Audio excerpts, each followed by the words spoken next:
Solo board gaming night here. I hope you guys are having a great time.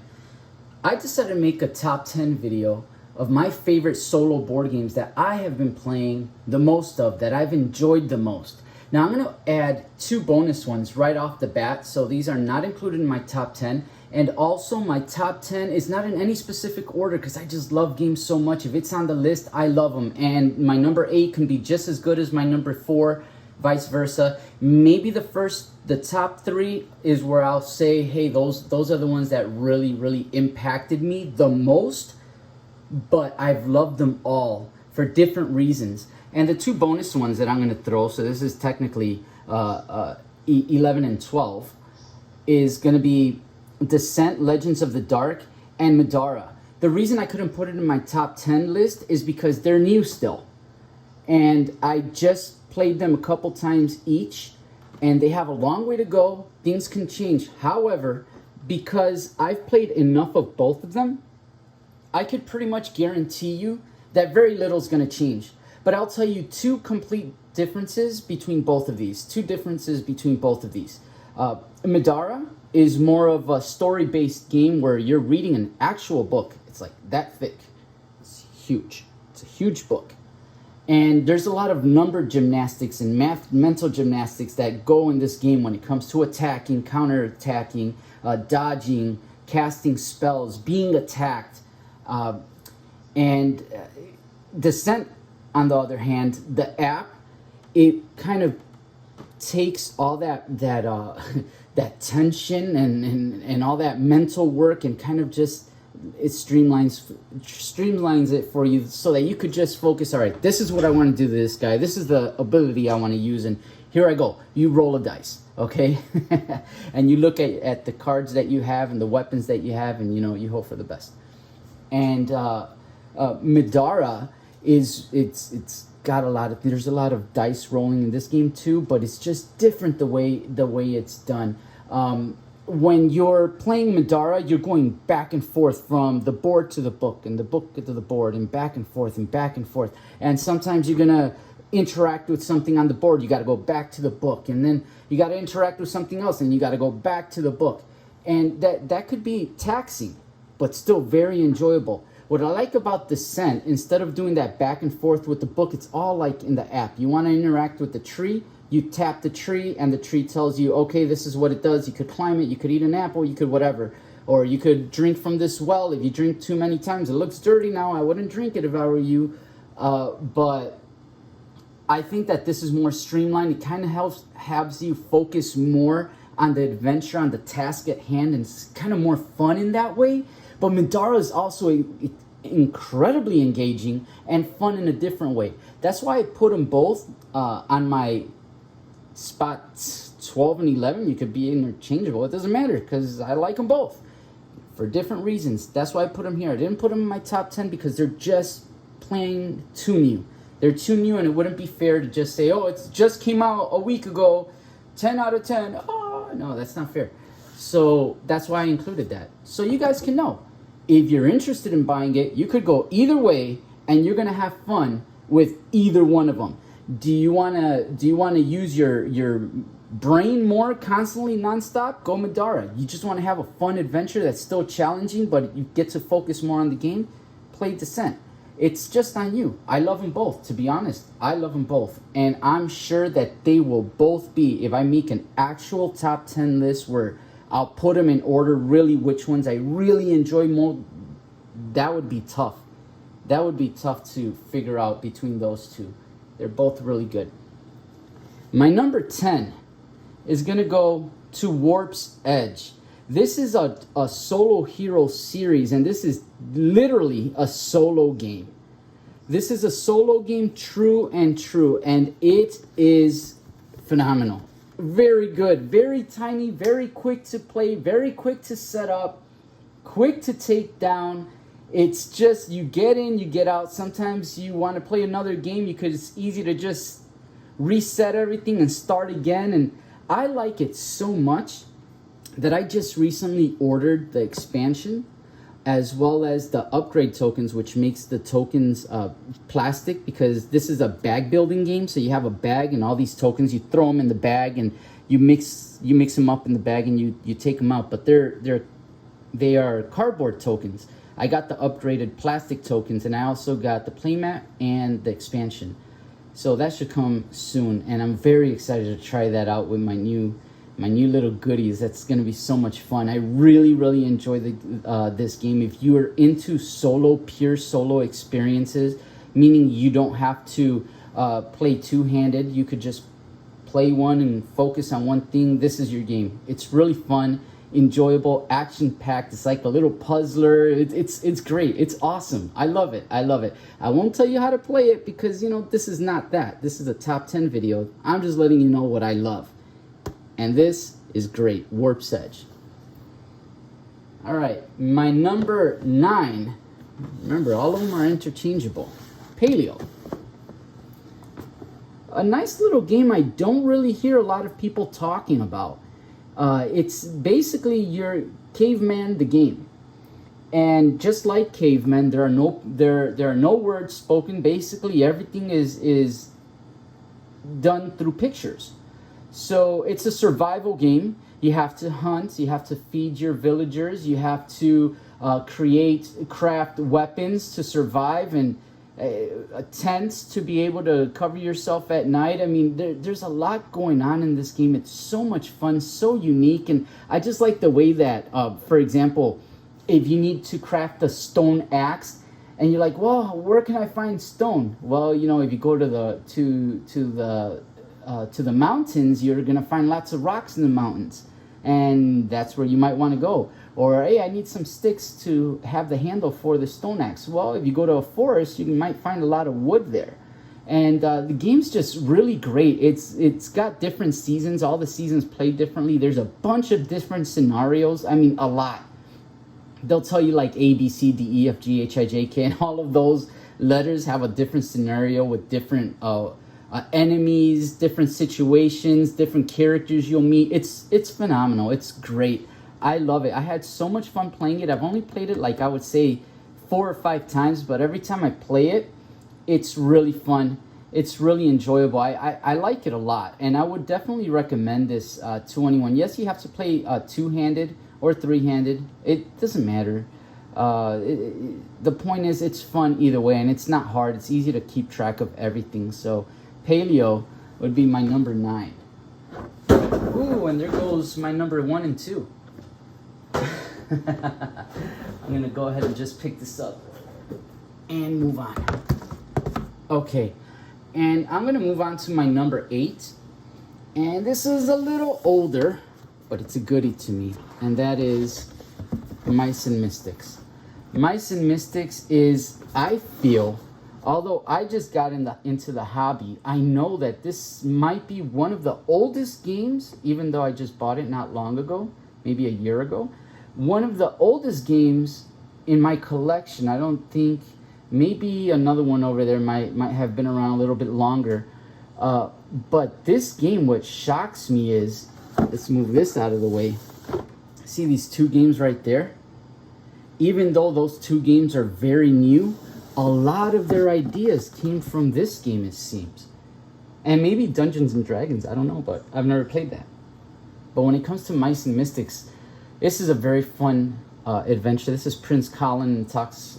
It's also a story-driven game where you read a storybook, and the storybook has you set up what the dungeon looks like, and it's unique. It's unique. It shrinks you down to the size of a mouse, and you get to see everything from the perspective of a mouse. So think Honey, I Shrunk the Kids, but the board game.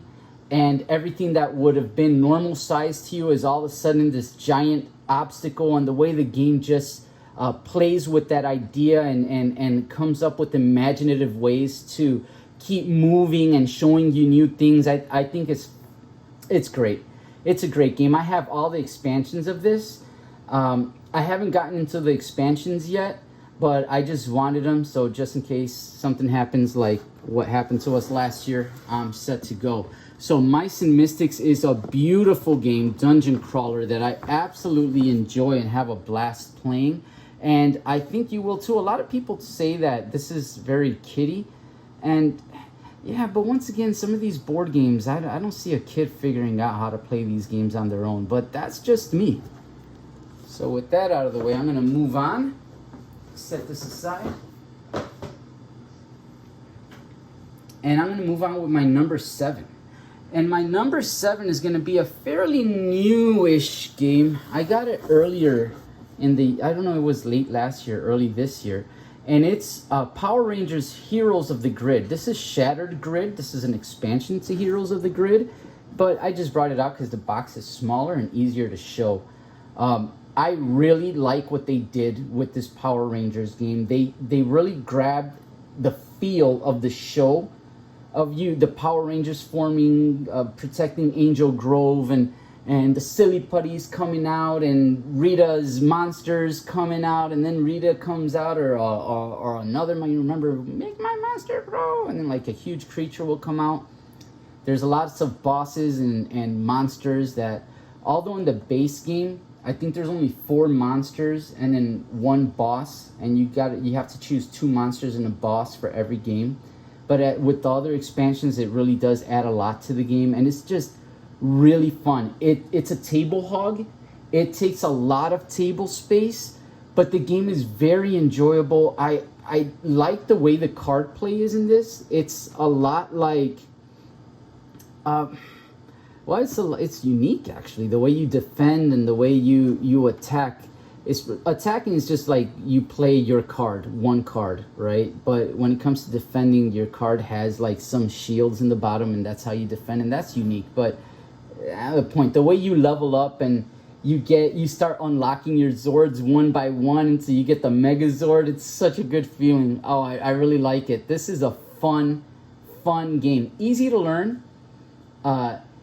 Easy to play. There's a lot to know but it's not difficult, and I just enjoy it. I've played it about 4 times now, and I've really enjoyed every single time. And one time I played with my son, and my son hates board games, but he liked this one. He liked it a lot. So there you go, Power Rangers Heroes of the Grid. Sorry about that. I'm gonna go ahead and move on to my number 6. Now, this is a game that when I first got into board games, I heard a lot about being the best, one of the better deck building games out there. And when I was looking for it, it was like $300 or something like that. But then they made a reprint. So this is the reprint. It's Apex Theropod Deck Building Game, the Collected Edition. This has pretty much everything that ever came out in Apex. And let me tell you, it is a lot, really huge. This game it's still on the expensive side. I think it's like $100, but it's worth it. The art, like you see this cover here, every card that is included in that game has just some of the best art. I say that about like a lot of my games. I'll say a few. I can't say them now because I'll give away some of what's coming up. But it's just art really blows me away. I love it when games really do an excellent job with their art. You could tell that they love it so much. As I play it, I'm like, oh, whoever made this game really loved dinosaurs, and it makes me enjoy the game even more. It's difficult, very challenging, but what I like about this game, that every dinosaur, every species you choose to be and survive with, it lets you know, like the bad guys, I believe, like which ones are and the good guys, which ones are easy, medium, and hard. So you can make this game as easy or as challenging as you want. However, I will absolutely recommend that the first couple times you play this game, go easy. Choose an easy species to play with or against, and just take it slow, learn the game, understand the intricacies of the game, and then like gradually up the challenge. But don't start on normal, and definitely I wouldn't recommend starting on hard. Start on easy, trust me. It's still going to be challenging even though it says easy. But Apex is one of the games that I really, really enjoy playing a lot. And I'm definitely glad I have it in my collection. I'm very, very proud to be an owner of Apex. I'm going to go ahead and move on to my number 5. And my number 5 is going to be Marvel Legendary. I almost don't want to put this game in because I feel like everybody will put this, or most people put it. I just put it on because I really enjoy it. It was the first deck building game I played. I never knew what a deck building game was, and I remember as I played it and I started unlocking, like getting better cards, I remember the damage I was creating was just, it put a smile on my face. It put such a smile on my face. I was decimating everything on the table. I had such a good time. I have so many expansions for this. I have World War Hulk, X-Men, Dark City, Secret Wars 1 and 2, Civil War. I think, and I have a whole bunch of smaller expansions. I actually even created an insert for this game. It was not as good as I would like it to be because I wasn't able to fit everything for obvious reasons, but at least in this base game, I put enough things so that, like, let's say I had to go somewhere for a long time and I could only bring one thing. If I bring this game, I could play for a very, very long time. And I truly enjoy Marvel Legendary. It's one of my favorite games. Another game that I kind of always go back to and just enjoy. Pretty much every game I've shown here. Every time I go back to it, I just enjoy it so much. So that's with Marvel Legendary. I'm not going to talk too much about it because chances are you guys know plenty. And here we're going to go with our 4th one. And the 4th one's going to be very easy for me.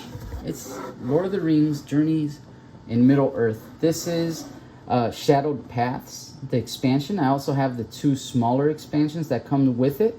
And I have also pre-ordered the second big box expansion coming out, and I'm excited to play that. And just like Descent, this is an app-based game, but I love the sense. I love the card play in this game. It's so good. It's so enjoyable. I like the map much more in Descent. I think that the tiles here can be a little plain and boring, but the game is fun. I just recommend, just like any game, this is not meant to be played like marathoned. You're not supposed to marathon this. If you sit down and play 5 games in a row, you're gonna get burnt out. Okay, and that goes with any game. But if you play this game once a week, once every couple of weeks, or just whenever you have a chance, I've never not liked it. I've loved this game and I've enjoyed it every single time. Actually, I want to restart the game even though I'm really far, because I bought Shadowed Paths together with the core game, and I started playing this game with Gandalf and Bilbo, and I would like to include Aragorn, but I would have to restart the game, I think. I'm not sure. Maybe I can add him. I don't think so. I would rather want to restart the game. But this is a very fun game to play, and I really, really enjoyed Journeys in Middle-earth. And if you liked Descent, I still think Descent is the better one, technically. If you want to be honest, I think that one's better. But they're both great. Okay? So there's not one better than the other. They're both great. My very first, Kickstarter game that I ended up getting because I wasn't part of the Kickstarter because I didn't start playing board games until after this. And this is my number 3. Now these are the top 3 that I told you about. The next 3 coming out, these are my babies. I love them. Etherfields. Etherfields is such a psychedelic, strange, unique, and original game that I just can't help but not think about. I think about it a lot. I always wonder what's going to happen next. Now, I stopped playing this game, and I stopped playing it for a reason. I ended up backing up the second wave, and what I want to do, I want to start playing this game again once I know the second wave is getting closer, because they pushed it back till next year. And I don't want to forget how to play the game. So I'm just going to wait a little bit before I start playing this game again. So then by the time I'm done with the dreams, I'm about 10 dreams in, I think, with this. I don't want to forget what happened. I really love it.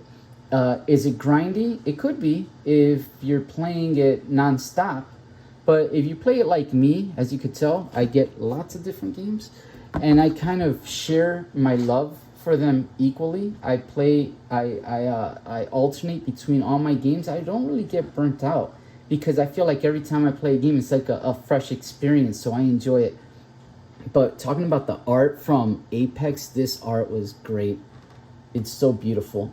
Everything about this game was made with a quality that I'm going to show you another game, the next one, my number 2. Very high quality as well, but when it comes to card games, I still have yet to play a game with the amount of quality that the type of quality that Etherfields gives you. Everything just screams beauty and quality and painstakingly created and loved game. Etherfields is definitely a game that if you haven't heard about it, look into it. You might hear some negativity about it, and it's going to be with people talking about how grindy it is. But if you don't play it all the way through and you just enjoy it like normal, once every couple of weeks, once a week, it's a great experience. And the card play is so fantastic. It's a little bit kind of like Mage Knight. It's kind of like Mage Knight in the way that you move and the way that you attack. But I would say Mage Knight is definitely more challenging. But this is still a lot of fun and enjoyable. So that number 3 goes to Etherfields. And here's the other one with huge quality that I really love, and it's Too Many Bones. I adore Too Many Bones. My first huge game that I bought. Before this, I never crossed the $100 mark, but Too Many Bones changed that for me. I don't regret it. Now, this is a beast, an absolute beast when we're talking about rule books and learning the little ins and outs of the game. But once you play, and it takes a few games to get used to it, once you play it and it starts growing on you, the way you get to upgrade your dice, because this is a dice builder game. Oh, it says right here in the box, a dice builder RPG. Once it clicks, it gets... The combat in this game is so addictive and fun. The art is great too, but the combat is so much fun. You know, have you ever like played a dice game and you roll the dice and it goes horribly against you? It's not even close to being in your favor. This game, every roll, good or bad, whether what you wanted comes out or not, you could do something with it. If you rolled bones, you just reserve those bones, set it to a side, and there could be like a special ability. Think of a power attack from like a Final Fantasy game or something like that that you could do to even out the odds. And it's just so good. I have all of the expansions for this, Undertow, and I have Splice and Dice. I have all of them. There's smaller ones too with all the characters. One thing I will say though, Splice and Dice, I like it. For Undertow's amazing, by the way. It's very great. I love the what they added to that game, the tyrants and the characters that they added to it. The gear locks are great. Splice and Dice is hit or miss. I didn't really like when you're in the lab and you're like building the tyrant and you play like this game in which you have a certain amount of things that you could do and you have to do it's just like you have quests and you have a time limit to do as much as you can, and as the days tick down you have to make a tyrant strong enough to be difficult to beat, and then you could grab that tyrant and put him in the main game and fight him, and it's very difficult, especially if you make the tyrant as powerful as I did. It's a guaranteed loss. But I did like the tyrants that they added to it and the extra chips and bad guys that they added in the cards. That's great. But the actual box itself, I didn't like that game. But still, Too Many Bones is an amazing game. So that's it. That's my number 2. And here's gonna be my number 1. This is my little everything. Marvel Champions, and it's actually the first game I have ever done an insert for. I'll show you what that insert looks like right now, since I'm right here. I created my first insert, and Marvel Champions got me to do it. I love Marvel Champions. Some of the best card-based gameplay that you could find. It's just so good. It's so much fun. I enjoy it. And every character that you play as, false advertisement, by the way. This buddy right here, yeah, this little dude, he's not even in the game. Yeah, he is. There's a picture of him. But his expansion comes out just now. It comes out, I think, if not this month, next month. I already have pre-ordered. I don't know when it comes out, but Thanos is not. And also Vision's not in here. Hulk's not. It's all separate. Rocket Raccoon's not in there. Thor is not in there. Let's see, Captain America. He's on the box, but he's not in there. Like, you have to buy him. Star-Lord right here. You have to buy them. I have it all. I have everything in this game, but this cover here is a little bit of false advertisement, so buyer beware. But I will go ahead and show you my insert. I have my rule books and my learn to play, but I hit something in here that's kind of special. I need to show you guys this, because I got Ant-Man and the Wasp, and they have these giant cards that come that you use them with. So this is what I did. I didn't want to keep folding them. So what I did here, Scott Lang, I'm gonna just remove this so you see what it looks like. Okay, what I did, I grabbed a black sleeve, and I cut one of the edges off so I could slide it in here. And basically, when I'm Scott Lang, I just go like that. When I want to turn into Tiny Ant-Man, I just flip this puppy over, okay? And when I want to turn into Giant Man, Ant-Man, I just go like that. So I don't fold my cards. And then the same thing when I want to turn back to Scott Lang. Just go like that. I keep my card in great condition. I've never had a problem with it. Storing it's the only issue that I have, but you saw how I did it. Same thing with the Wasp.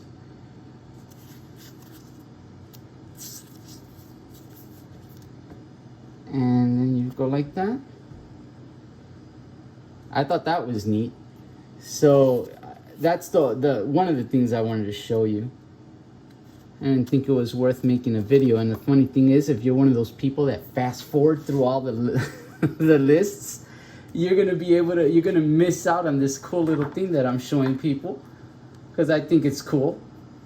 But that's just me. So that I just keep them neatly in here so it doesn't get flattened. I just put them here like that, along with my other expansions like Green Goblin.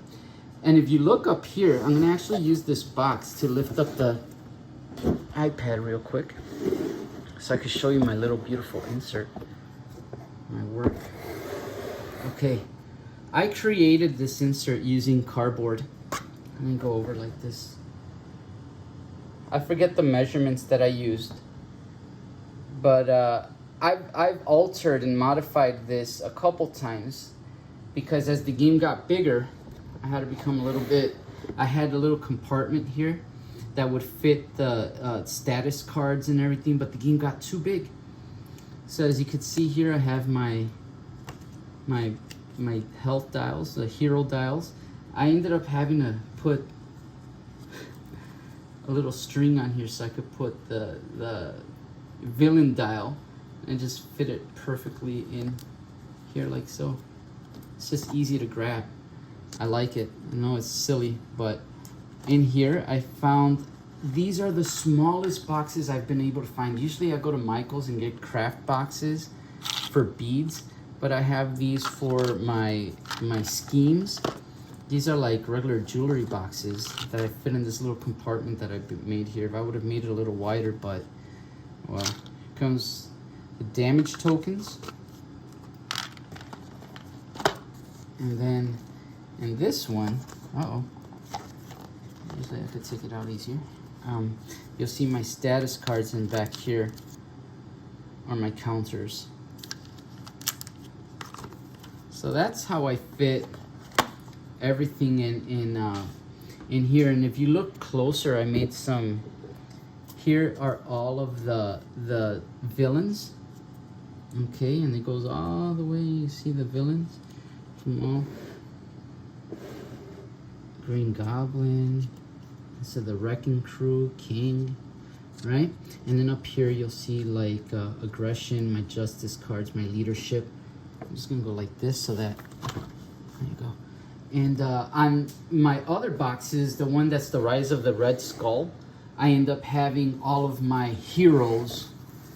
And yeah, pretty much I just put them in order from there. And I have both, I have all of the heroes that come with this game and the heroes that actually released, but while it was only the core box in that one.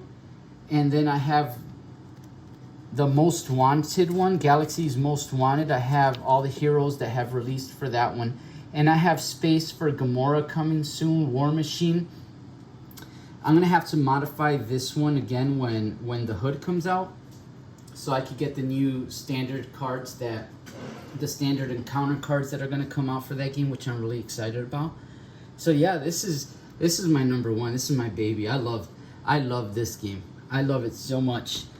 And yeah, that's my top 10 plus 2 bonus games that I have in my collection that I really enjoy playing. This is my style. I like deck builders, back builders. I like card games. I like dice games. I like it all. I like it all. And I'd love to hear if there's, by seeing what I have, if you've played something that you think I should try, please let me know, because I really, really want to know. Or don't let me know so I can have self-control and not keep buying games because I'm running out of shelf space. But either way, let me know if there's something that I missed. I really, really like to hear other people's likes and dislikes even. I just like to talk about games. This was Solo Board Gaming Night.